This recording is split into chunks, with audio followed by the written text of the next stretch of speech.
Interlude of how the girl's slow reactions are to blame. Huff, puff, pant. Huffing and panting, she tumbled through the hellish greenery. Her bare feet were torn by rocks and scratched from the thorns and branches of the forest plants, none of which she recognized, and all four of the limbs visible under her short clothing were slick with blood. The trees blocked out the sunlight, yet the dim world under the canopy was brutally humid, and she sweat profusely. Running made her throat burn, but she had no idea where there might be safe water. It was the same with food. She saw berries and bugs and grass but couldn't begin to guess which were edible. At this point, in fact, she had no sense of which direction she was even going. The sun was hidden, depriving her of any way to determine where she was running. Her path didn't seem to be headed north, but she couldn't be sure. In the rainforest, the sounds of animals and birds, the rustling of trees, all came together to envelop her in a cocoon of noise. She had never really been able to detect anything as ambiguous as presence, but if I'd known this was going to happen, I would have taken some ranger training. Ow ow. She hated the way her hair clung to her skin. She tried to brush the sweat from her forehead but immediately regretted it. She only succeeded in making her wounds there hurt worse. How did this even happen? There was no answer. There was no one left to answer. She had lost all her companions. It would have been easy to sneer at them for being naive. Another possibility was that they had simply been unlucky, but that was cold comfort. This was the reality. She and her companions had attempted an adventure, they had failed, and they had been routed. That was all. If only I at least had a weapon. Their raft had capsized, and by the time she'd come to on the riverbank, it had been too late. Her equipment was gone, along with her friends. Why did she continue to run rather than give up?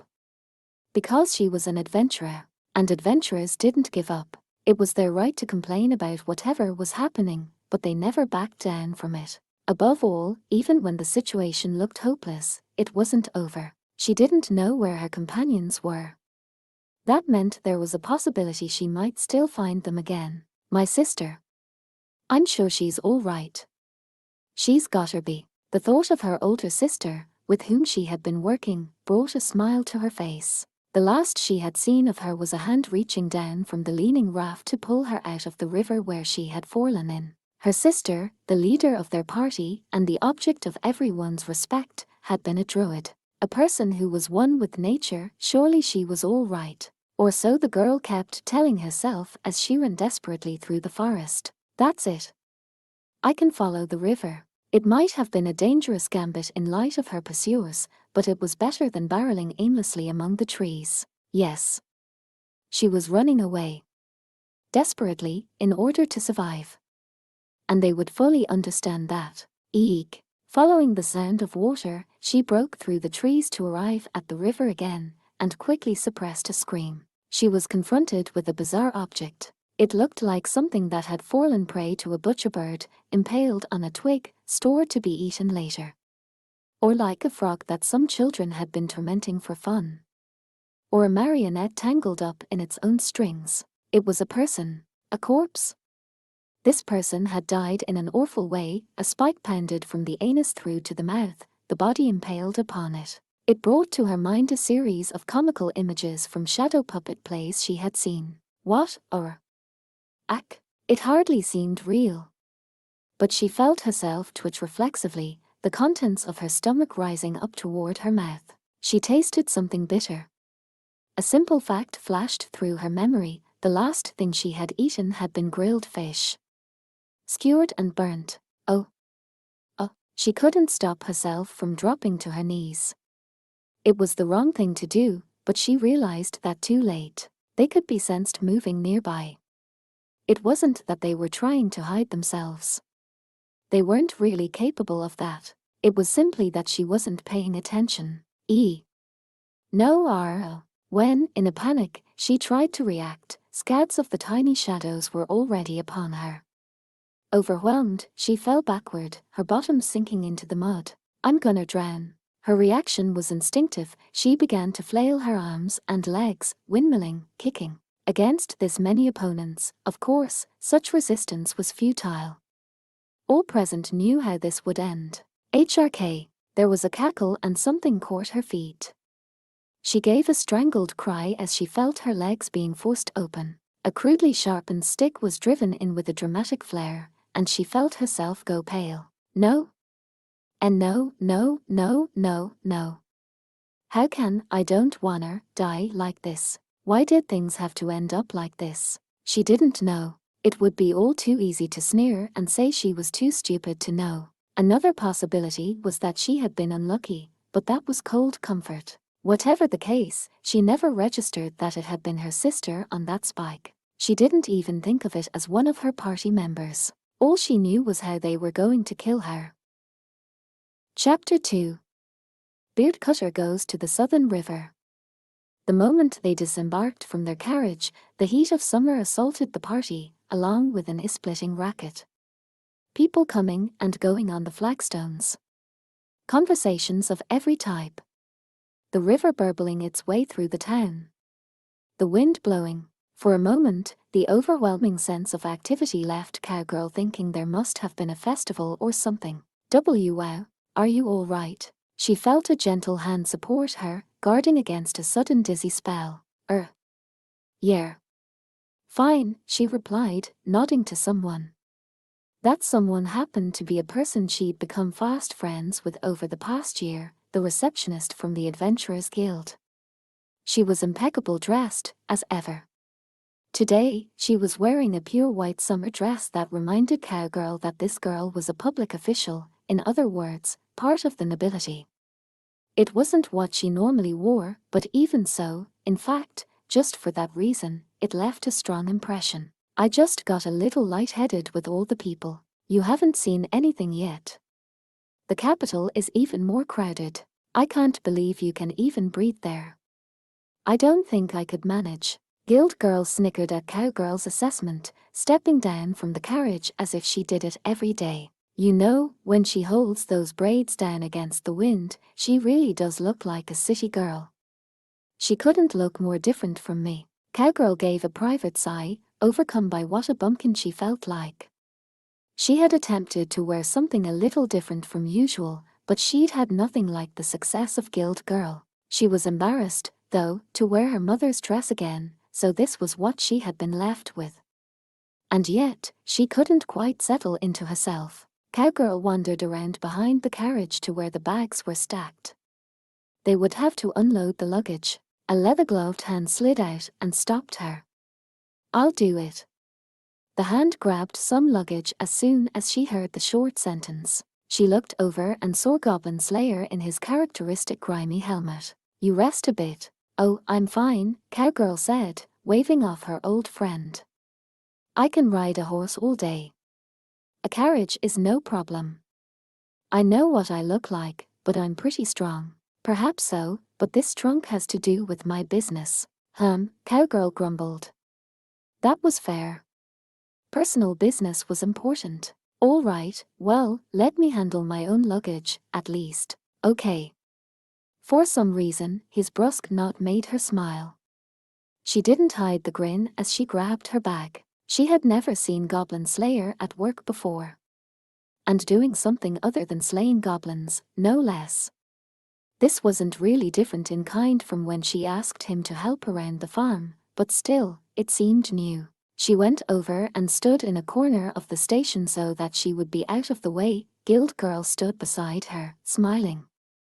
Cowgirl had learned enough in the 6 years of their acquaintance to know that this was not a pasted-on smile. I'm guessing you haven't seen him at work too often, either. Yeah. I'm usually behind a desk at the guild. Oh yeah. I guess that makes sense. Well, there was one time. I thought I might have a heart attack. Huh? Cowgirl said, her lips pursed. As the two of them stood talking, work progressed apace. Gods above. We haven't seen this place in a year, and it looks like we left yesterday. Doesn't anything ever change around here? Dwarf Shaman said, casually grabbing trunks as Goblin Slayer hefted them down from the luggage rack. Like most of his kind, Dwarf Shaman was as strong as he was short. He piled up the cargo, one piece after another, without so much as breathing hard. They say three's a crowd, but we've got 4 in women alone. How are us men going to relax? Har. Har. Har. Har. Har. Are they not beautiful and sprightly? That is enough. Lizard Priest was taking the bags from Dwarf Shaman and putting them onto a luggage cart. Lizardmen were naturally brawny, but on top of that, he had the muscular build of a warrior priest. He tossed the baggage onto the cart faster than Goblin Slayer could unload it, and one cannot make light of a woman's meticulous nature, either. Is that not so, milady priestess? I really don't think it's anything special. Priestess scratched her cheek with embarrassment, but Lizard Priest only laid on more praise. But careful packing is so important. What if the clay tablets were to break? Priestess looked at the ground. It's really nothing special. I just packed them with some reeds and moss. The luggage in question was the clay tablets they had recovered from the library some days before. According to the nuns they had rescued, the tablets had been discovered at some ancient ruin or other, and the letters had not yet been decoded. That being the case, there was no point leaving them in some frontier burg with no resources. They could carry some kind of prophecy, or ancient, secret magics, or the hidden truth of all history, or old, indecipherable texts had been the cause of no small strife of late. The adventurers logically came to the conclusion that the safest thing they could do would be to leave the tablets at the temple of the god of lore in the water town. Hehe. That's right, earn your keep, dwarf. High Elf Archer jumped down from the carriage with balletic grace and a smirk that stretched from ear to ear. She gave Dwarf Shaman a hearty smack on the shoulder. I'm gonna go pick up some gifts for my sister. Yes, fine. Gods? If we weren't here to celebrate, I'd smack you right back on that flat little bottom. Why you? High Elf Archer jumped backward, covering her modest behind with her hands and glaring at the dwarf. She was able to clown around like this because they were in the safety of the water town. A year ago, it had been different. Priestess closed her eyes for a second, with an emotion that mixed nostalgia with fear but was not quite either one. That summer, this area had been attacked by goblins, and hardly anyone realized it. The memories were still fresh for her. After all, the whole party had almost died fighting that enemy. Goblin Slayer, who had been as close to death as any of them that time, slowly looked from one side of town to the other. I don't sense any goblins here. She found it rather satisfying to be able to come back and see what their work had achieved. They had been away for a year, yes, a whole year already. From what she could see, the water town looked almost exactly as they had last left it, everything still clicking along in peace. Merchants and travelers passed by, clerics in the service of the supreme god hurried about, and children walked alongside their parents. Wizards and knights-errant queried passers-by as to whether they didn't need bodyguards to protect their belongings, boasting of their achievements in battle. The clattering of horse hooves mingled with the quick talking of merchants making deals with one another. A very important-looking woman worked her way down the street. But there were no goblins. For Goblin Slayer, that was enough. And insofar as there were no goblins, there was nothing for him to do here. And yet, I am here. He wondered what he should make of this. Even if he'd had any interest in a non-goblin slaying quest, he would never have had the time to look at it. He had certainly never imagined he would take up a courier quest like this one. Follow the river that ran through the city upstream, to the south, and as quick as walking, you would find yourself at the elves' forest. As such, the party had been asked to accompany the clay tablets. There was some kind of talk of the job covering traveling expenses. Because it was a guild quest, they were allowed to use a guild carriage to reach the water town.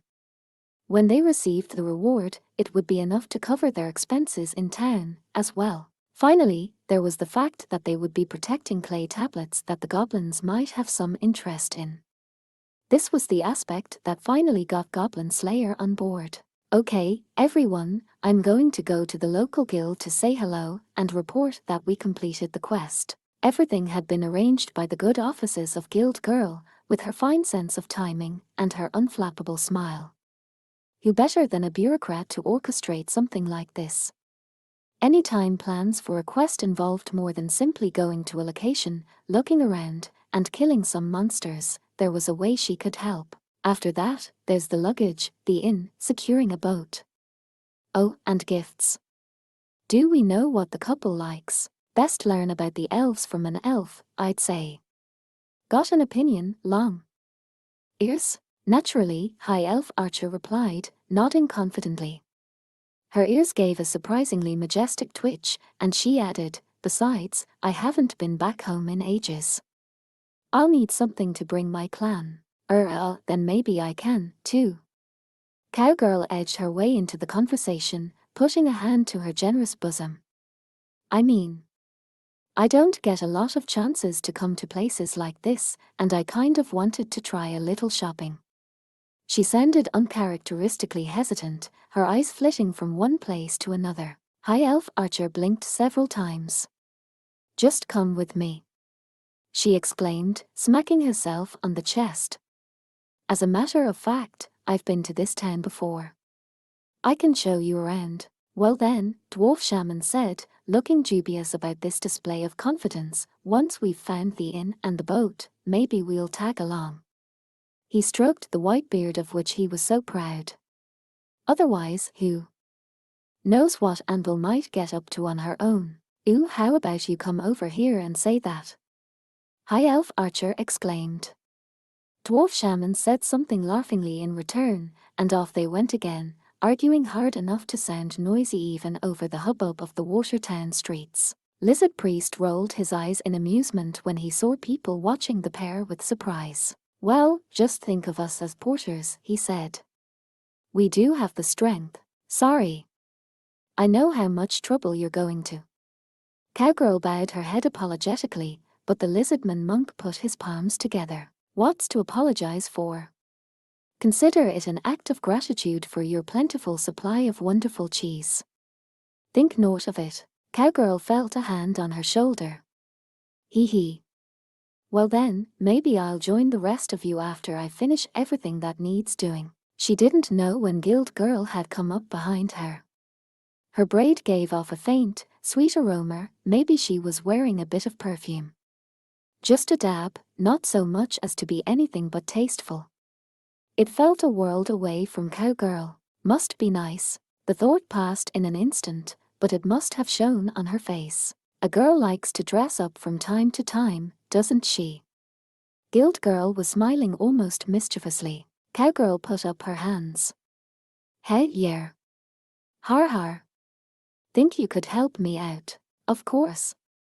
Guild Girl smiled and nodded, and soon her gaze had moved along to something else. What was that something? You should be able to guess by now. It was Priestess, who stood looking rather uncomfortable, as if she wanted to say something but couldn't. And what about you? Guild Girl asked. That festival outfit of yours was awfully cute. Your Priestess made a sort of choking sound and flailed her arms, spluttering. That wasn't, and it's not for me. In between gasps, Cowgirl, however, had already circled around to cut off her escape.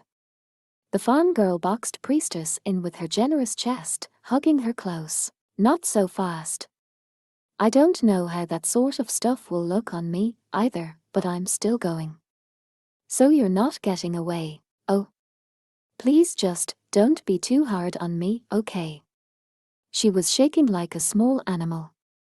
Cowgirl nodded at her as if at a little sister. Well, Cowgirl herself wasn't exactly a fashion maven. She would have to let Guild Girl take the lead. Goblin Slayer was silently watching the girls banter with each other. Cowgirl had always been outgoing, but it was still good to see her become part of the group like this. Bright and laughing, zipping around and having fun. He let out a breath. A sort of relieved phew. I do not know much about either gifts or clothes, he said flatly, grabbing onto the crossbeam of the luggage cart. Ho, Lizard Priest said at this, his tail wagging. Porterage, then. Perhaps it could wait until all else is finished. There is a slight chance that goblins want these tablets. Rather unusually for him, the words carried the ring of an excuse. We ought to move them sooner rather than later. You're quite sure? I think so, he said, the helmet moving. I'm certain of it. Lizard Priest mused, letting out a hissing breath. After a moment, though, his tail swayed gently. Very well, he said. Once we have settled on an inn, we'll dispatch someone to the temple. Please do. Then Goblin Slayer began to walk off, pulling the cart behind him. By the time Priestess noticed the creaking of the wheels, he was already far away, a figure growing smaller in the distance. He focused on nothing but the sound of the running river as he pulled the cart along. The people milling about him stared at the pathetic-looking adventurer, then quickly passed him by. Admittedly, his outfit was somewhat shocking.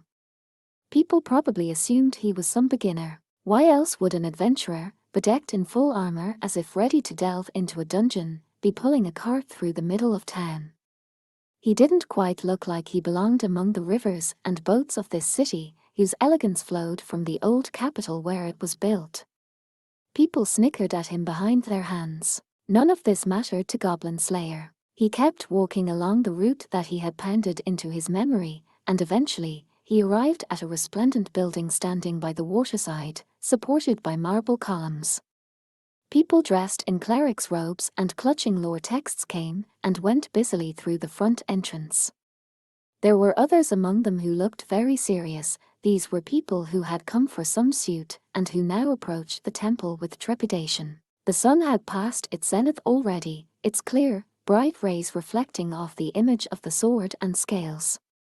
This was the great temple of the supreme god, who gave this world lore and justice and order and light. There was probably no safer place on all the frontier than this. Goblin Slayer, however, continued to scan the area vigilantly as he strode with his cart into the temple. In the waiting area, people shot him anxious glances as they marked time until their cases would be heard. He went farther into the building. "Excuse me, sir, please stop there." Naturally, he had been noticed. A sandals-clad young cleric came rushing up. Goblin Slayer halted with the HRM, and then he noticed the young man appeared to be praying something softly. He assumed it was something like sense lie. Things were so complicated these days. The adventurer brought the cart to a creaking halt. "I've come to complete a quest," he said. "Sir?" "A quest," he repeated, pulling up the silver tag around his neck. "Perhaps it will help if I say Goblin Slayer is here." Unfortunately, it didn't help. "Please wait just a moment, sir," the cleric said, rushing back inside and leaving the adventurer by himself. Goblin Slayer crossed his arms and, as he had been told, he waited. He felt that he had often seen such rushing about lately. Perhaps young clerics are all alike. At length, the young man returned with an older woman and, for the third time, Goblin Slayer explained, "I have come to complete a quest. The transport of some texts." "Yes, of course, sir, I understand," the woman said with a friendly smile. She nodded at him several times. "The Archbishop is waiting for you. Please, come this way." "All right." Goblin Slayer grasped the crossbar of the cart again and began walking. "My apologies for delaying you," the priest said, but Goblin Slayer merely gave a slight shake of his head as he went by. The woman, the acolyte, who went ahead of him swayed her hips in a way that caused her behind to wiggle each time she walked. Not enough to be unseemly, however. In fact, her movements were very graceful. The supreme god was the master of law. But it was said that it was prayers who should make official legal judgments. Perhaps, then, this acolyte was simply trying to act appropriately for a place of judgment. And for Goblin Slayer, there was no higher praise than to recognize something as the fruit of much practice. "If only you had come around the back way, you wouldn't have had to wait," she said, clearly implying his status as a personal friend of the head of this temple. "I did not know that," he said. He didn't sound at all reproachful. "I've caused you trouble," he added. "Not at all, sir, it's quite all right. I'm sure the Archbishop will be overjoyed." She smiled widely at him. Goblin Slayer tilted his head slightly in her direction. "I believe I remember meeting you before." "Yes, sir. And may I thank you for all the good you did our Archbishop at the time. I only slew the goblins." This woman was an attendant, one of those who served Sword Maiden closely. He worked this over in his mind. Does she sleep now? Indeed, and very well, at that. The acolyte looked as if she were talking about her own child as she smiled. She slept like a baby this past year. I'm sure she feels much safer now. But don't tell her I told you. It would only make her pout. He nodded. I see. And then he added, once more under his voice, well and good, then. They proceeded farther into the temple, past the courtrooms where cases were heard, through hallways full of shelves. Toward the innermost sanctum, a place of marble pillars and silence. He had taken this path before, and it led to the same place as before. Several great, round pillars surrounded the room, sunlight the color of honey drifting between them. At the far end of this farthest room stood a statue of the supreme god, like the sun, an altar set before it. And at the altar was someone with perfect posture clasping the sword and scales, a beautiful woman offering prayers. She said, the joy unmistakable in her voice. You've come. It is you, isn't it? There was the faintest rustle as the woman, her buxom body covered in just a single thin piece of cloth, stood from her prayers. Behind her blindfold, which served only to highlight her beauty, her gaze shifted, and a breath escaped her rich lips. It might seem like seduction, or perhaps a certain devilishness. But her aura was, without question, that of a pure priestess. It seems things are well. Yes. Thanks to you. The Archbishop, Sword Maiden, smiled like an innocent little girl, her red lips softening. She made a motion with her hand, almost like a bit of a dance. The acolyte bowed her head and retreated soundlessly. Goblin Slayer watched her go, the steel helmet concealing his expression. Sword Maiden looked at him with great warmth. I'm afraid I troubled you for that girl Sarke. It was nothing, Goblin Slayer said, shaking his head. My duty. The previous winter was still fresh in his memory, when he had done battle with some goblins on the snowy mountain in order to rescue a noble girl. The young woman had tried very hard to appear brave. Goblin Slayer didn't know what had happened to her after her rescue. Apparently, she was in contact by letter with priestess and high elf archer, but it didn't occur to him to ask them about her. I can't say she's completely better, Sword Maiden said gently, as if she sensed what Goblin Slayer was wondering. Her wounds are deep and pain her greatly. Her lips pursed slightly. But she has stood back on her feet. She's doing all that she can, to the extent of her ability. I see. And what about me? Goblin Slayer HMPHED, and said, I heard on the way here. Then he let go of the cart's crossbeam with a clatter. I brought the ancient texts, so you have. I've heard the story. Her lips pursed again, perhaps in annoyance at not being able to ask him personally. But at the very least, there seemed to be no change in the fact that he was looking out for her. She moved along the marble floor almost as if she were skating across it, approaching the cart with no evident concern. Her pale, delicate hand reached out and brushed the surface of the wooden chest. Perhaps you'd be so kind as to open it for me. Yes. Goblin Slayer took the sword at his hip and used the tip to pry open the chest. It wasn't something a normal adventurer would do, risking their beloved weapon. But this was Goblin Slayer. Sword Maiden knew that, so she wasn't surprised by what she noticed. The chest opened with a screech of protest. Inside were the clay tablets, buried in soft detritus. Sword Maiden ran her hand along the profusion of characters engraved into their surface, as gently as a lover. This writing is old. Very, very old. I think the words might pertain to magic. Perhaps. Maybe all this would have been surprising to someone who didn't know who Sword Maiden was.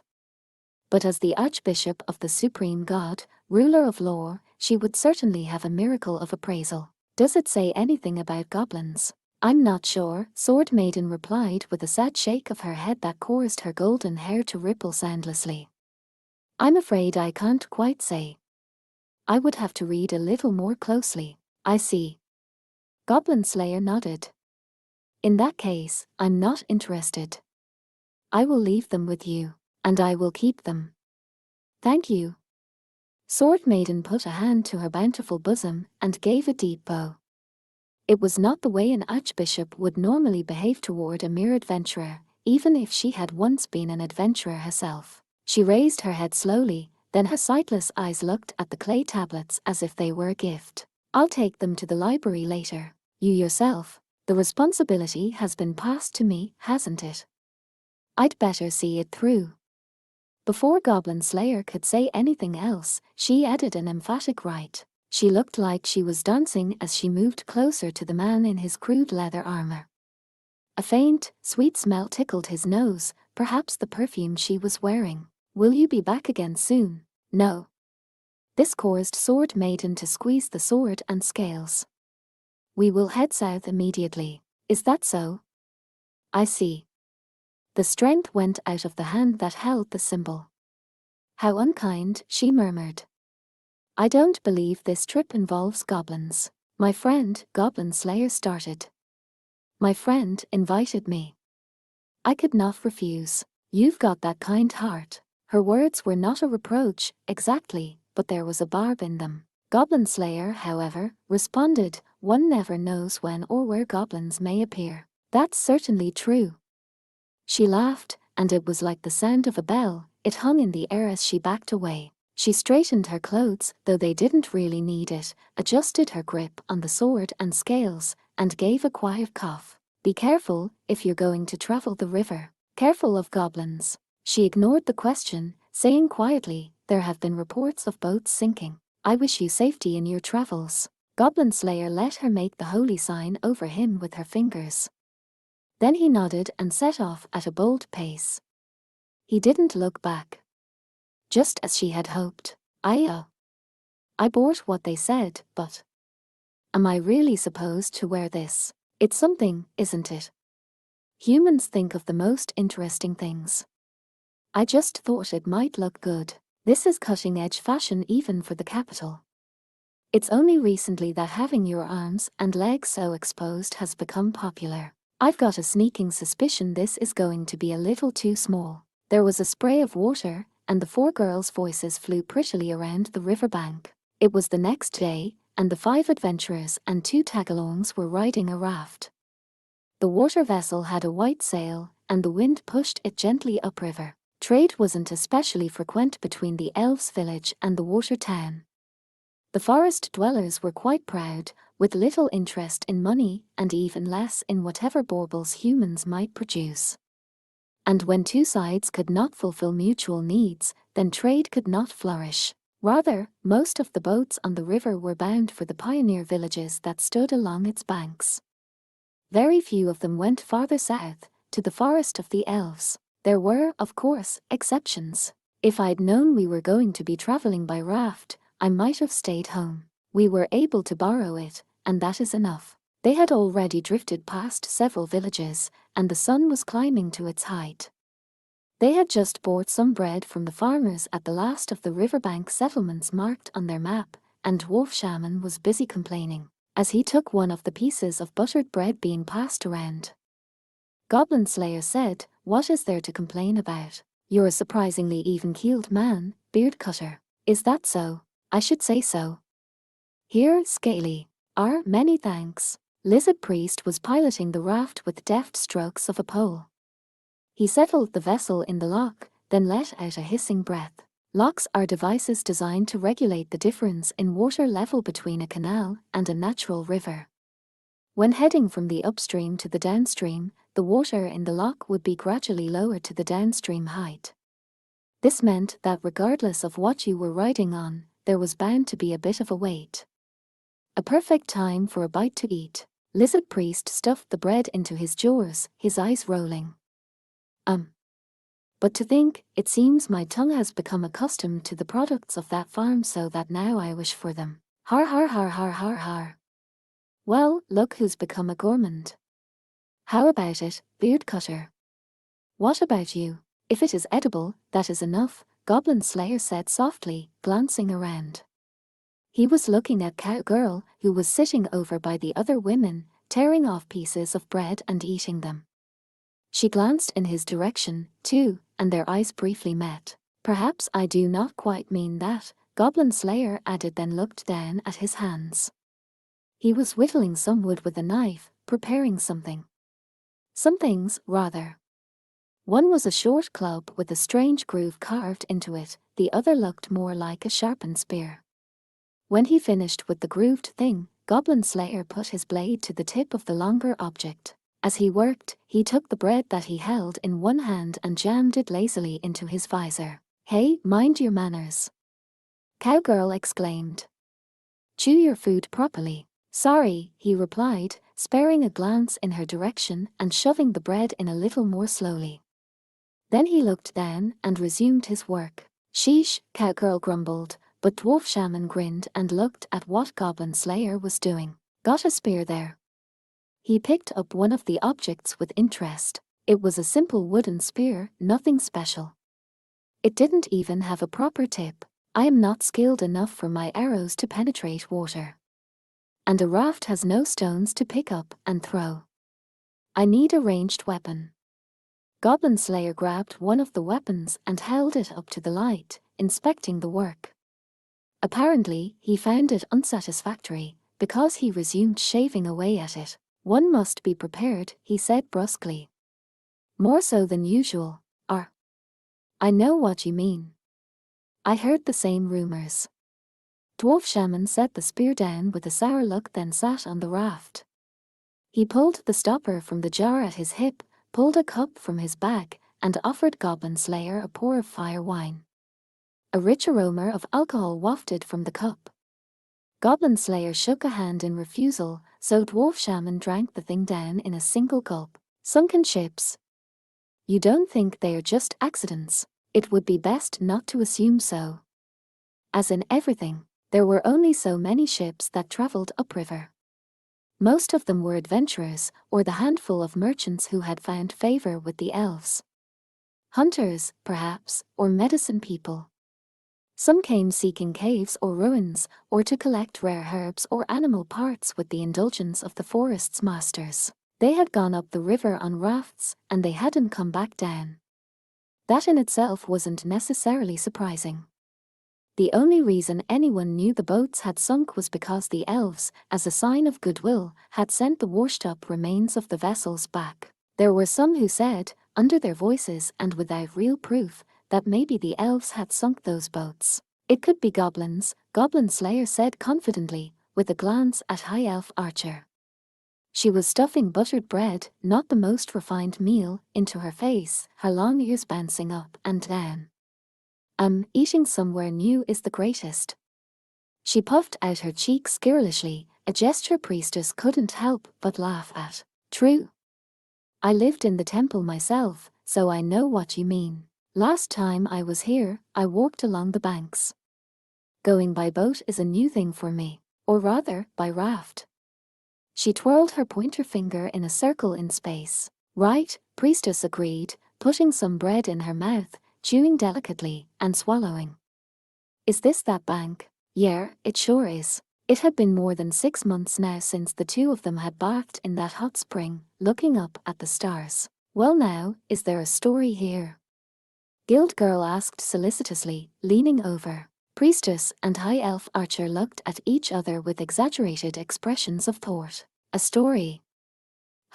What story could she be talking about?" It wasn't precisely a secret to keep to themselves, but it was a valuable enough memory to act important about. High Elf Archer's ears flopped happily. Guild Girl shot her a suspicious look. "I'll have to make sure to question you thoroughly about this at your next interview." "Hey, that's abuse of authority, isn't it?" Guild Girl had dealt with far too many people like High Elf Archer for this little quip to upset her mask. How tragic, to serve so loyally and yet have adventurers keep secrets from me. Being 2,000 years old, that's twice 1,000. High Elf Archer should have been equally poker-faced, but instead, she ground her teeth in frustration. "Oh, but I wanna hear, too," Cowgirl said, clapping her hands. "I want to hear all kinds of things about life outside town." "Huh. Well, in that case. This was back before I met Oakbolg. And thus, Cowgirl's interjection became the pretext for a story of adventure. Out of the corner of his eye, Goblin Slayer could see the women chatting amiably. High Elf Archer's ears flounced and she gesticulated frequently. Cowgirl listened with a smile. Guild Girl whispered about backroom secrets of the guild, priestesses eyes wide. Goblin Slayer gathered up the 10 or so sharpened sticks he had prepared, putting his woodworking tools back at his belt. When the lock opens, I will take over from you. Very well, Lizard Priest replied, slapping his tail down. The resulting jostling of the raft provoked cries from the women. When the lock finally did open, the raft flowed with the water out into a valley. Wow! How many moons could it have taken to carve out a piece of land like this? The river was itself like a scar left by time. The ravine was almost like one giant slab of rock, now in several layers. The mountain must have existed from the age of the gods, and the river would have been working away at this place for just as long. The rocks were so large as to block out the sun at times, casting their shadows before them. Among them, the burbling of the river and the blowing of the wind could be heard. This explained it. This was why the village of the elves was sometimes called a land apart, the country of shadows. It didn't feel like part of the mortal realm. This is incredible, Cowgirl exclaimed, looking at the massive stones as the raft wove its way through them. Everyone understood how she felt. There were a great many things in the world that were beyond any fantasy of hers. My home is just through here, High Elf Archer said, standing on the raft with no apparent sense of danger and puffing out her slender chest. How about it? Even the dwarfs never built something like this. You're right, Longears, we don't seek to compete with the work of the gods. Mastery of the hammer and chisel is our goal. He stroked his beard, then added with a smirk, and I'm guessing the elves didn't build these, either. HRRMN. High Elf Archer's ears went straight back, and she lit into the dwarf as usual. Everyone around them was used to this, and no one let it distract them from the scenery. Priestess made a variety of inarticulate noises, blinking rapidly.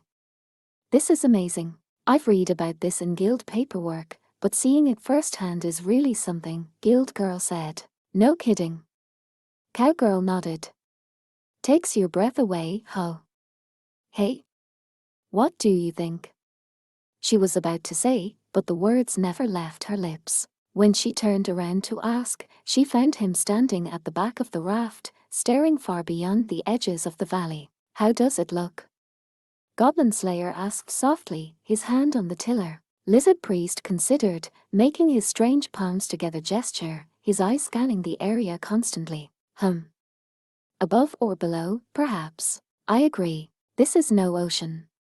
On a river, we're unlikely to encounter a kraken. Kraken, Goblin Slayer repeated. What's that? Lizard Priest's eyes rolled in his head. More likely than not, I would guess above. Understood. This was a side of him she had never seen. He looked just like he always did, and yet somehow different.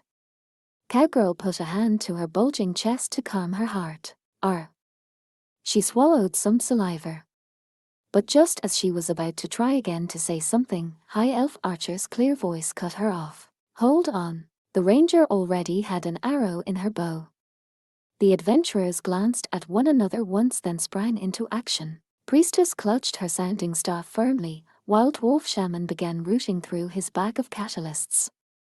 Lizard Priest grasped a dragon fang in his hand, and Goblin Slayer, one hand still on the rudder, lowered his hips. Think we'd best take down the sail. Give me a hand, Dwarf Shaman said, squinting against the sun. Oh yes, be right there, Priestess said, going over to him. Goblin Slayer, diligently working the pole, looked at the two young women. Get down and cover your heads with cloths. His voice was sharp. Oh, all right, sure. Cowgirl nodded quickly. She rifled through her belongings, pulling out a rag. Over here, quickly.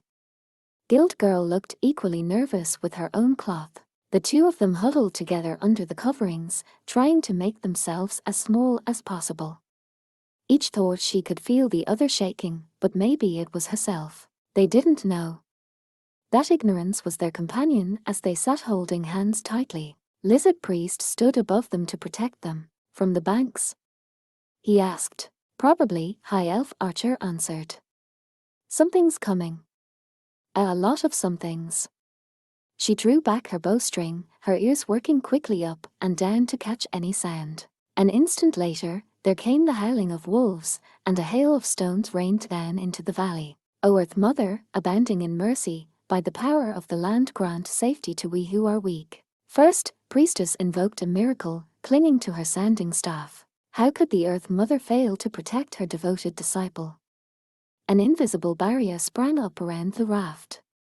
The incoming rocks and sticks bounced off it, bump, bump, bump, making little splashes as they fell into the water. Sweat was running down Priestess's brow. If it doesn't get any worse, maybe we can. No sooner had the murmur escaped her, though, than the whistling sound of an arrow chilled her heart. Whatever was up on the banks, it was clearly something intelligent. Figures approached the ridgeline. High Elf Archer knelt down, her bow ready and her gaze hard. Animalistic howls. Groans. The noise of feet, not hooves. Her long ears twitched up and down, collecting every bit of sound. She had seen these enemies before. Knew the sound. She had confronted them in the past. These were goblins. Goblin riders. She cried out when she caught a glimpse of the cruel faces. I thought we were supposed to be in your homeland. Dwarf Shaman shouted. Well, so are we. So it was goblins, Goblin Slayer said calmly, tossing the pole to Lizard. Priest. Take the rudder. Understood. With his strength, Lizard Priest would be able to push the craft a little bit. There wasn't likely to be any close quarters fighting for him, anyway. Lizard Priest punted the pole against the bottom of the river, and the raft pushed forward, although it complained. Stinking sons of. High Elf Archer drew her bow smoothly despite the quaking vessel, firing off an arrow almost instantly. It passed through the divine barrier around them, slowed, and then dropped toward the ridgeline. Gorb! There was a muffled scream as one of the goblins was unhorsed, or unwolfed, and fell to the ground. The corpse bounced twice on its way down, colliding with the raft and setting it shaking. Eek! Eep! Guild Girl and Cowgirl both fought to suppress their screams under the blanket. It wasn't enough that the silent corpse should have an arrow in it, its head was split open, and it was gushing dark blood. No matter how many adventure stories one might have heard or read, seeing such a brutal death up close was something else again. What's wrong? Goblin Slayer asked. He pulled the arrow out of the body, then gave the remains a ruthless kick into the river. There was a loud splash, and the corpse sank out of view. Cowgirl watched it disappear. Then, her hand still firmly in Guild Girl's, she said in a slightly shrill voice, Weary fine. Good, then. Goblin Slayer glanced briefly at them then tossed the arrow to High Elf Archer. I don't know if we can finish them off. Loosen the heads of your bolts. Crafty as ever, High Elf Archer said wearily, tugging at the head of the arrow he tossed her.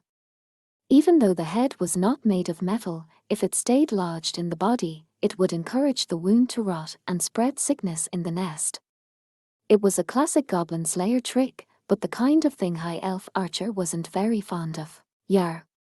Har. Even so, her bowstring sang out again and again, sending arrows raining down on the ridgeline. 3 shots, 2 screams. No falls. High Elf Archer clicked her tongue. Beside her, Goblin Slayer picked up one of the spears and attached a stone object to the wooden shaft. Lizard Priest breathed a sound of admiration. A spear launcher, he said. What a familiar thing you have. You know it. It was quite common among warriors of my village. The lizard people prized close combat most of all. They found even simple ranged weapons distasteful. And throwing, anyway, was something humans excelled at. Rear rock slingers were nothing to sniff at, either, but rears generally disliked combat. And yes, Dwarf Shaman used a sling, but his magic and his axe were his main weapons. Will it reach? Dwarf Shaman asked. Easily, Goblin Slayer replied, just the one word. Right, then. Dwarf shaman pulled a bottle of some kind of liquid out of his bag. He popped the cap and poured something like peach juice into the river. Meanwhile, he let his consciousness twist. Come, Undines, the banquet's laid, come and sing and dance and play. The spray of water took on the form of a beautiful maiden, and behold, the river began to flow backward. No, not the whole river. Only the water where the raft rested had begun to turn. This was control spirit. Maybe I don't quite see eye to eye with this one. Dwarf shaman shouted, glaring into the water. I can't get much speed out of it. It's enough, Goblin Slayer said, and then he sent his spear flying. It raced toward the sky with unnatural speed. This was followed by a terrible scream, not from a goblin, but from one of the wolves they were riding on. We have little but luck to help us here, Goblin Slayer spat, readying the next spear. I do not know how many goblins there are. We can't kill them all. May I say, we do have one option, Lizard Priest said. He was still both manning the tiller and standing guard over Cowgirl and Guild Girl. My Lord Goblin Slayer, might we consider escaping the enemy rather than slaughtering them? I do not like it. But Goblin Slayer loaded the next bolt into his launcher and sent it flying toward the ridgeline with a motion of his arm. It disappeared out of sight, and then a moment later, there was a scream. Gorab! The goblin tumbled off the back of his wolf and fell from the cliff. The corpse flipped about as it hit the water with a huge splash. We will have to settle this after we escape. That may too. Goblin Slayer picked up the next spear. How is our defense? Holding. Somehow. Priestess responded, raising her staff and standing as boldly as she dared upon the raft. The entire defense of their party currently rested on her narrow, delicate shoulders. The gods had provided the miracle of the invisible barrier, but it was Priestess's prayer that maintained it. The attacks came relentlessly, and as they did, her breathing grew harder and her legs threatened to give out. It was thoroughly impressive that she could perform 3 of these soul-enervating supplications to the heavens in a single day. Even so, she was approaching her limit. The barrier weakened as the gasp escaped her. She drew in a harsh breath and forced herself to breathe evenly. She forced strength into her feet on the raft and her hands on the staff. I'm going to add another one. Give me some time. Please do. Goblin Slayer brought up his shield to block a stone that came through the barrier. Branches, stones, rocks, and even some arrows. The motley collection of projectiles tapped and clattered on the raft, causing it to yaw this way and that. HRM. Lizard Priest gave a shove with the pole, sending the raft back slightly, but the current was like a rushing wave that washed across the vessel. War. Pfft. Oh no. The water soaked the cloths under which Cowgirl and Guild Girl were hiding, provoking more shouts. They were in danger of being flooded out from under their protection, but they clung to each other and held on. Guild Girl gave a quick wave to Goblin Slayer, who had glanced in their direction, then she blinked several times. Suddenly, there was a considerable amount of detritus, branches and pebbles and other flotsam on the raft. Had the goblins flung all this at them? No, it couldn't be. A look at the water around them revealed a copious number of chips and splinters of wood floating by, even entire barrels drifting along. HRGH. Lizard Priest fought mightily to control the raft's direction, but the pole collided with a barrel, causing the craft to shake violently. Another wave crashed down on the adventurers, soaking them and inundating their vessel. That was when Guild Girl saw something glistening white, a human skull drifting right past her. She tried to pick it up with a trembling hand, but even as she reached out, the skull was sucked down under the water, and it disappeared. She watched it disappear mutely. Soon, it was replaced in her view by several floating piles of trash, restrained with ropes. This might be bad, she said with a quiver in her voice. I think they mean to sink the raft. The terrible cackling of goblins filled the valley, echoing crazily. Grope. Goranb. Grob. Guranb. There was no need for the goblins to face the adventurers personally in order to kill them. They could simply capsize the boat, or weigh it down with junk until it sank. Yes, flipping the raft over would do the trick. The goblins could point and laugh as the foolish people drowned. If anyone survived, then they could enjoy attacking from the high ground. It was now clear what had happened to the boats that had come this way and not returned. Gar? Noisy and in the way. High Elf Archer gave one of the piles of rubble a frustrated sweep with her leg, kicking up a spray of water but otherwise having no discernible effect. The goblins simply had to keep throwing rocks and rubble from above. Dwarf Shaman, equally frustrated, made a series of arcane gestures. "I'm going to have my Undine get that stuff off the raft," he said, "so take some pot shots with your bow or something." Or something? What do you mean, or something? The gorgeous spirit danced upon the raft. Her sensuous movements swept away the rocks and other debris, pushing it into the running river. By this point, everyone was soaked from head to foot, but the raft was still somehow stable. That did not, however, mean they could relax. Much damage had been done, and the debris was piled up underwater, making it all too easy to capsize. "So they learned from the lock," Goblin Slayer muttered, firing off yet a third spear. He didn't bother to watch what happened. There would be a scream, or there wouldn't. The goblins were hiding themselves cannily along the edge of the cliff, following on Wolfback to keep up the attack. The river wound its way among the towering spires. There was no ceiling, but this. "It is as if we've wandered into their nest," Goblin Slayer said quietly. He used one of his spears to break off an arrow lodged in his shield. "O Earth Mother, abounding in mercy." All this was happening in front of Priestess's eyes. Her knees were shaking still, and not only because of the difficult prayers. She was finding it hard to breathe. Her tongue seemed to stumble over words her throat could barely summon forth. Her head spun, and her vision grew hazy. Her fingers could hardly move. It was all she could do to hold onto her staff. How am I supposed to? How was she supposed to invoke protection and keep everyone safe? That was the only question for her. It was the only thing she could do. What else could she do? How could she see them safely out of this place? Her teeth chattered. She set her jaw to stop them. Memory after memory came back to her.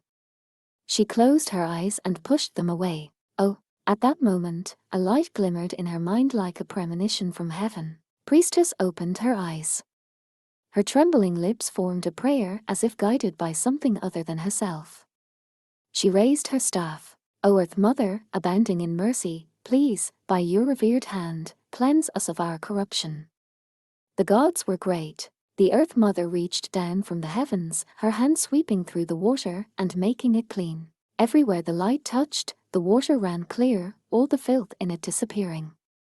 Moreover, the great many dirty things in the river were cleansed away and vanished. Wow. High Elf Archer blinked, her ears twitching. She was justifiably impressed to see the effects of the purifying miracle with her own eyes. "You really do have your moments, huh? I don't. The Earth Mother does. Although she can be a little harsh." Priestess groaned, the strain of connecting directly to the divine having given her a splitting headache. "Please? Do it now, Gorb." The goblins were naturally agitated by this turn of events. The trap they'd laid so carefully had been undone by something they didn't even understand. Their ugly voices echoed as the confusion ran among them. Far be it from Goblin Slayer to miss such an opportunity. One goblin had leaned over to get a closer look at the river. A spear ran him through from his jaw right at the back of his head. He tumbled into the water in a spray of blood, and then his corpse vanished, purified away by the Earth Mother. "Eventually, we will have to find and destroy their nest," Goblin Slayer said. "You're up." Gladly. Even as he pulled the raft along the Undine's current, Lizard Priest opened his mouth wide. He filled his lungs with the great breath, the breath of the WYRM that rules over all things. "Thou long, honored ancestor. Cretaceous ruler, I borrow now the terror of thee." Dragon's roar echoed through the valley. Goblins aren't the only ones frightened by dragons, every living thing fears them. Gorb grob, grob, the goblins' gibbering mixed with the frightened yelps of their wolves. Goblin riders were still goblins. They were not even especially accomplished riders. They tried and failed to calm their mounts. The wolves literally ran away with their tails between their legs. Some of the goblins were thrown to the ground, others clung desperately to the fleeing animals. All of them beat a pitiful retreat. The adventurers continued to watch the ridgeline vigilantly for a few minutes. Over against the sound of the stream, they used the pole to keep the raft moving. At last an hour passed, then two, and at length, the wind that blew through the valley grew warmer. They were floating toward a great, dark wood, a forest of old trees that had stood for thousands or perhaps tens of thousands of years. Priestess clung to her sounding staff, praying to the Earth Mother to relieve her anxiety. They were nearly out of the valley. That meant they would soon be in the realm of the elves. The firecrackers danced into the sky with a series of pops, leaving little traces of light behind them. The sky was quite red now that it had caught hold of the salamander's tail. It was not long after they had chased off the goblins and left the valley. The sun was well past its zenith and was sinking to the west, settling behind the trees. The adventurers entered the massive forest, landing the raft on the riverside at a place indicated by High Elf Archer. She said the village was still a ways off. In that case, they figured a night's rest would be better than a forced march. I sure didn't expect we'd be wearing these so soon. If we'd known we were going to get so wet, we should have put them on to begin with. Hehe. We wouldn't have had a chance to wear them otherwise. Oh, do you know how to put it on? Oh yeah, I'm fine.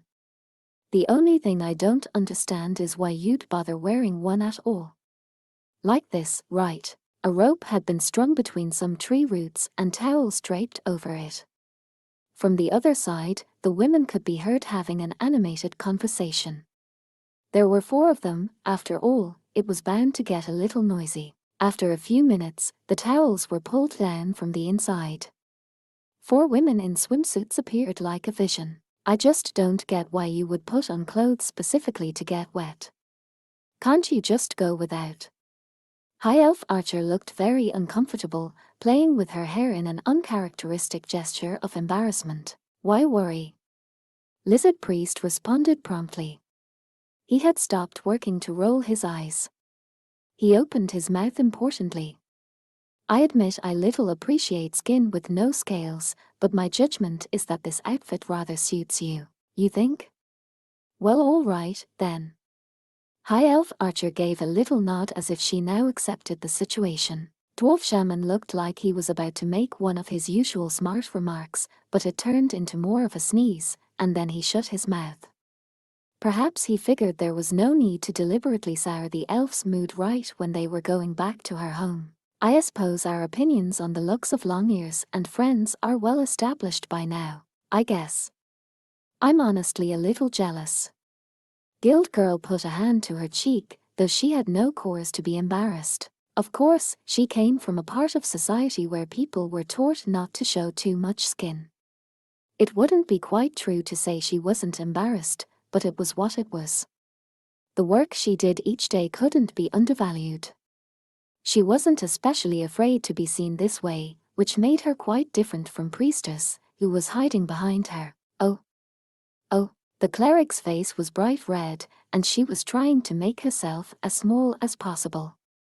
She was much ashamed of her own small, youthful body.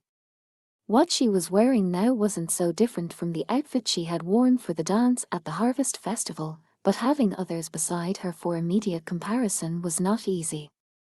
At least with whom she was discreetly, she thought, infatuated and with whom she certainly couldn't compare, wasn't present. She wished she could be like that sorceress someday, but that was only a sign of how far she still had to go. Oh, you're fine, Cowgirl laughed, patting Priestess on the shoulder. Cowgirl thought of her as sort of like a little sister and found her willowy body adorable. She also felt that she herself had gotten a little muscular from all the work she did. She twisted her hips around for a look, a dubious expression on her face. Good enough. Maybe. That is not a question I can answer, Goblin Slayer said. He had taken 4 of the sharpened sticks from earlier and set them in the ground, describing a square. His helmet was pointed toward the group of women. He wasn't so uncouth as to fail to spare them even a glance. Still, his appraisal may or may not have made them very happy. But personally, I think they look good on you. Sheesh. Cowgirl sighed. Somehow she knew that after taking a quick glance, he had immediately looked away again. Her cheeks softened into a smile. It was just how he was. I think you could stand to learn a little more about girls' feelings. Is that so? Guild Girl giggled beside her. I think our dear Goblin Slayer is fine the way he is. Yes, she might wish he were a little more attentive, but there was something about him being him that made her heart dance. He thinks they look good on us. Personally, the brief sentence was as good as a sonnet from him. I would be embarrassed if anyone looked at me too long. So this is good by me. Priestess was trying to make herself even smaller. Her cheeks were red, and it wasn't just because of the sunset. High Elf Archer leaned forward as if hoping to get Priestess to unwind a bit. So I just have to duck in the river and scare up some fish, right? Yes. Although I won't eat them, she said with a glance around. But no choice. She almost looked upset, but her ears fluttered happily, and she ran into the water, kicking up little splashes. Lizard Priest watched the girls chat and play on the riverbank from the corner of his eye. He nodded solemnly. Now, perhaps these leaves will do for your purposes.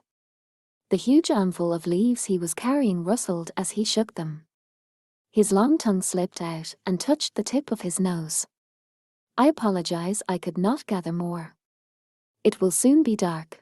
I know, Goblin Slayer said, standing up. Let's get the crossbeams set, then. It was straightforward work. They just needed to affix upper and lower crossbeams, 8 in total, to the wood poles Goblin Slayer had put in the ground. Then sticks would be laid on the lower level to make a crude floor, while leaves would be spread on top as a roof. A nice, simple shelter. Considering the presence of poisonous snakes and insects in the forest, it would be foolishness itself to put up a roof but then sleep on the bare ground. They built 2 shelters, one for the men and one for the women. Normally, they had only 5 people, but today it was 3 men and 4 women. Gracious me, Dwarf Shaman said, looking away from the ongoing work to check on the girls in the water. He was on fire duty, he wasn't tall enough for anything else. Dwarfs were unrivaled for their handling of fire, but as a keeper of spirits, it wasn't his strong suit. Dwarf Shaman quickly gave up on trying to strike a spark and instead produced a flat stone from his bag. Dancing flame, salamander's fame. Grant us a share of the very same. He pressed the stone between his hands and incanted kindle, producing a firestone. He tossed the glowing rock from hand to hand, hot, hot, and surrounded it with some other stones. It would do in lieu of a fire. The glow from this makeshift bonfire shone on the party. At the moment, it was being used to dry out their sopping clothes, but no doubt the garments would soon be replaced by fish. Don't you think it's a bit unguarded, letting the girls play like that? I will keep guard enough for all of us. Goblin Slayer had finished laying the floor and had started on the next step. And I want to give them a chance to relax. As he stood sticks up in the earth, his helmet inclined ever so slightly toward Cowgirl and Guild Girl. Then it turned to High Elf Archer, who had dragged Priestess in to help hunt for fish. Perhaps it's 'cause this is her homeland, he grunted softly. Ho ho.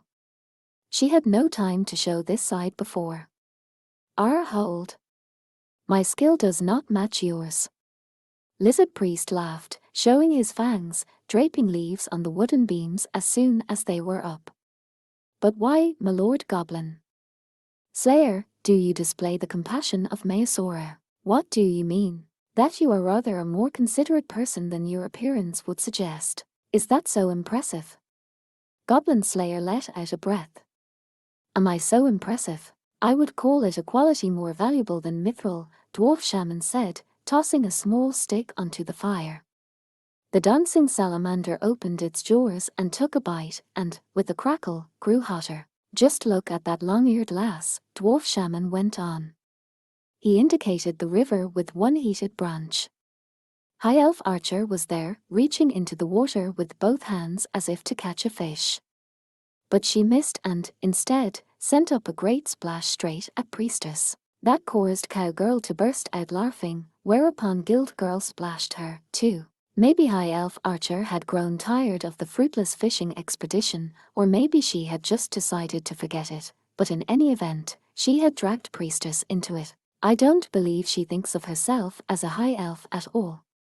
Dwarf Shaman chuckled, his smile almost hidden by his beard. Whatsoever the case, we are already in the land of the elves, Lizard Priest said, plopping himself down by the fire and rubbing his scaled hands together. Once they had somewhere to sleep, all that remained was to wait for dinner. And he did love both meat and fish. I don't believe the little devils will easily reach us here. You don't? Goblin Slayer took his cue from Lizard Priest, sitting down as well. He clapped his hands to get some dust off, then muttered, I thought the same. That right? Dwarf Shaman shrugged, his eyes half shut, and he grabbed the flask at his hip. He uncorked it and began pouring spirits into a cup from his bag. He offered the drink around. Anyway, start with the drink, he said. Not enough to get drunk, of course. Goblin Slayer looked silently from the drink to Dwarf Shaman, then at the girls playing in the river. Cowgirl noticed him and gave a big wave. Goblin Slayer nodded. Very well. Shortly thereafter, there came a cry of we got some. And the fellowship was able to proceed to dinner. Perhaps unwilling to be left out, High Elf Archer had helped catch 7 separate fish. Dwarf Shaman snorted softly but skewered and grilled the catch without complaint. The 7 of them, including the girls, sat in a circle and waited for the fish to cook. Though they'd been so shy earlier, playing around seemed to have helped the girls relax, and now they sat there with just a single blanket over them. Their clothes, which hung over the firestone, were not yet dry, and they couldn't put on any of their other clothes because their supply of outfits had to last until they reached town. Instead, they dried off their bodies, mopped their sopping hair, and waited eagerly for dinner. Well, looks like everyone's having a good time. Dwarf Shaman pulled a variety of small bottles from his bag of catalysts. He opened each one, taking a whiff to check the smell, then distributed pinches onto the food. When at last they could hear the crackle of melting fat, he announced, that should do it, and distributed a skewer to each of them. Despite the simplicity of the meal, an enticing aroma wafted from it, no doubt thanks to Dwarf Shaman's spices. High Elf Archer brought the food up to her nose, giving it an experimental sniff, after which she glared at the dwarf. You know I can't eat this. I just wanted you to feel included. Patience. If you won't have it, I'm sure someone will. HMPH. High Elf Archer's long ears drooped as she looked the fish in its dead white eye, before tossing it to Priestess. Oh. I can't possibly eat 2 of them. High Elf Archer smirked. What's the matter? There's a feast tomorrow, you might as well get some practice eating.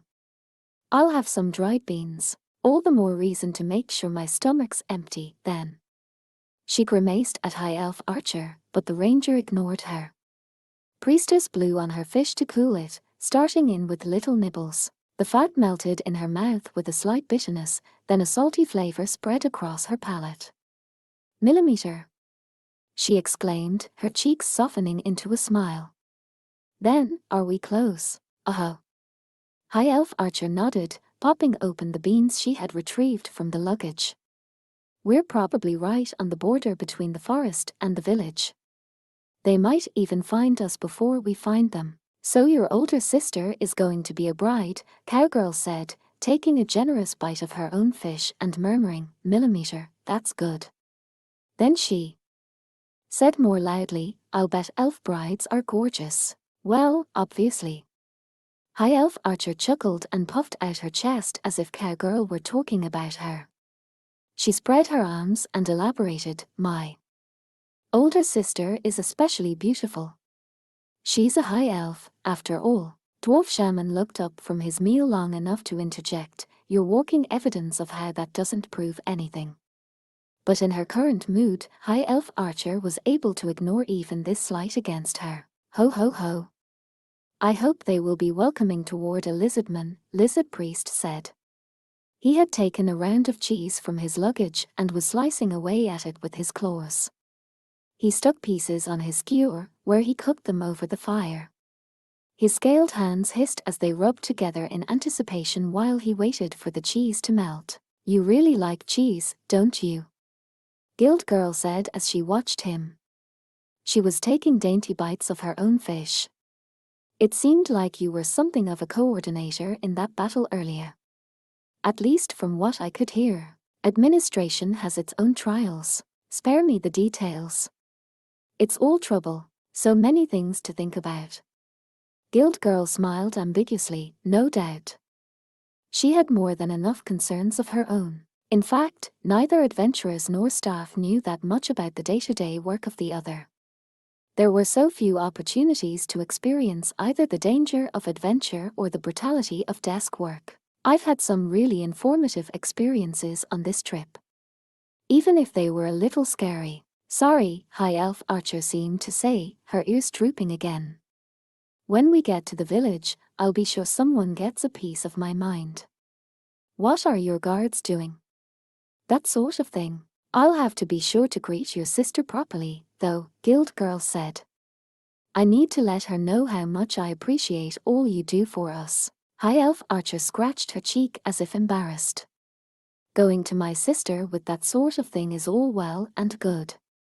But as for my older brother, you have an older brother? Goblin Slayer asked quietly, in between stuffing pieces of fish into his visor. Well, I mean cousin. High Elf Archer answered shortly, her pointer finger drawing circles in the air. I can't quite remember what you humans call it. A brother-in-law to be. You mean the groom? Yeah, that's it, she said with a nod. She popped more food into her mouth and looked at the sky. It was already nearly black, a medley of stars just visible through the leaves of the trees. With a cadence like music, High Elf Archer explained that the elves called this the Rain Gate. My cousin, she said, he's been crazy about my sister for ages, acting all big about it. Well, pride is certainly the one thing everyone associates with elves. Dwarf Shaman quipped. Exactly. High Elf Archer replied. He's a real elf's elf. But if they are getting married, Priestess said, putting a finger to her chin in thought. Then she smiled as the answer came to her. Your sister. Must have figured out that he cared about her. He wasn't exactly subtle about it. Not that I know what she sees in him. It all seems like a lot of trouble to me. Then came that tinkling laughter. High Elf Archer hugged her knees. You know what elves do when they want to get someone's attention. They sing to them. Her voice was quiet, as if she was revealing a secret, and carried just a hint of mischief. He went around singing this epic ballad about all his great martial achievements, until he got beat up. Some bandits got him? Lizard Priest asked with amusement. No, my sister did. The entire party laughed. High Elf Archer shared one story of old times after another, tales she could never have told at a wedding reception. Like the time her cousin had wanted to catch a deer as a gift but failed. Or the time he had gotten sick, and her sister had been so worried about him that she couldn't sleep, and ended up catching cold herself. There was the time her sister had overcooked some baked treats, an uncharacteristic lapse, but her cousin had eaten them all with a straight face. There was the fact that High Elf Archer had learned everything she knew about herbs, fruits, and more from her sister, while her cousin had taught her archery and how to cross a field in a hurry. Or when she'd said she was going to leave their village, her sister was opposed, but her cousin supported her. She had spent 2,000 years in these woods. There were so many memories scattered throughout those changeless, ever-turning days. In the middle of this flood of stories, Goblin Slayer said, So this is your home. That's right. That's good. Well, High Elf Archer's eyes narrowed like a smiling cat's. It's where my heart is. Goblin Slayer nodded. Cowgirl blinked at him for a moment. Then he said, and there are goblins near it. The note of anger in his voice was unmistakable.